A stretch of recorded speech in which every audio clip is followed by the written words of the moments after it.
Everyone, आज हम बात करेंगे एडवांस मैन्युफैक्चरिंग का पहला यूनिट है जो कि एसबीटी के पॉइंट ऑफ व्यू से बहुत ज़्यादा इंपॉर्टेंट है। ये क्वेश्चन हर साल पूछता है और इस बार पूछेगा भी मे भी। तो चलिए देखते हैं what are the difference between conventional machining और अनकन्वेंशनल मशीनिंग में क्या क्या डिफरेंसेस हैं। अनकन्वेंशनल मशीनिंग जो पारंपरिक है, जो शुरू से चलता आ रहा है, और अनकन्वेंशनल मशीनिंग क्या है, ट्रेडिशनल है, मॉडर्न है। आ रहा समझ में? नॉन ट्रेडिशनल मशीनिंग इसी को कहते हैं, अनकन्वेंशनल मशीनिंग को। तो चलिए देखते हैं पहला point. Interaction between cutting tool and workpiece takes place.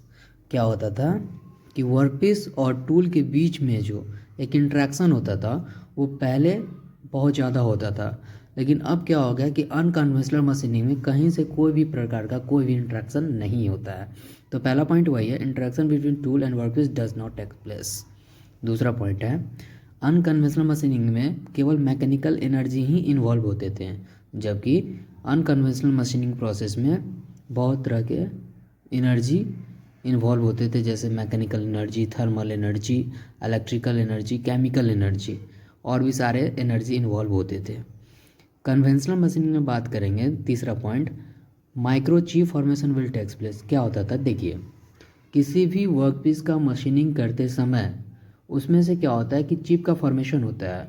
और कन्वेंशनल मशीनिंग जो पारंपरिक शुरू से चलता आ रहा था, जो बहुत पुराने ज़माने में यूज़ होता था, उस प्रोसेस में चिप का फॉर्मेशन काफ़ी होता था।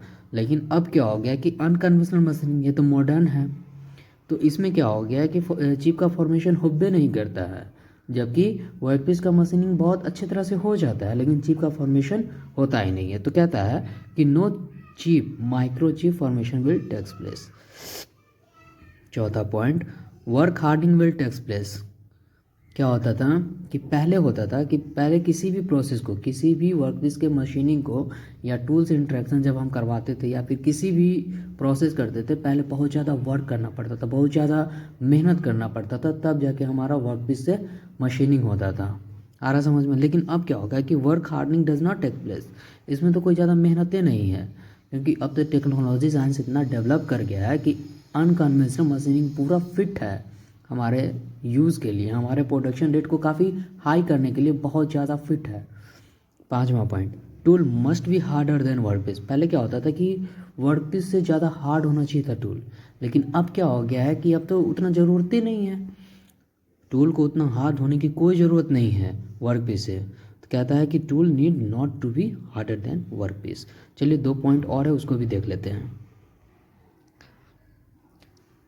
6 पॉइंट है, complex structure is difficult to produce. पहले क्या होता था कि कॉम्प्लेक्स स्ट्रक्चर हम बना ही नहीं सकते थे, है ना, क्योंकि बहुत ज़्यादा, एक तो ऐसे भी वर्क करना पड़ता था, बहुत ज़्यादा मेहनत करना पड़ता था किसी भी वर्कपीस को मशीनिंग करने में, ऐसे ही बहुत ज़्यादा मेहनत करना पड़ता था। कॉम्प्लेक्स स्ट्रक्चर, अटपटा स्ट्रक्चर बनेगा कहाँ से? लेकिन अनकन्वेंशनल में क्या है कि complex structure can be easily produce. अब तो जब जैसे चाहता है वैसे, अटपटा हो, घिचपिचा हो, एकदम टेढ़ा मेढ़ा, जिस तरह से चाहो उस तरह से आप डिज़ाइन क्रिएट कर सकते हो अनकन्वेंशनल मशीनिंग प्रोसेस में। Last point, it is also known as traditional machining. इसको हम ट्रेडिशनल मशीनिंग भी बोलते हैं, और it is also known as non traditional machining, जो अभी चल रहा है। तो आई होप कि आपको समझ में आ गया होगा। उसके लिए थैंक यू।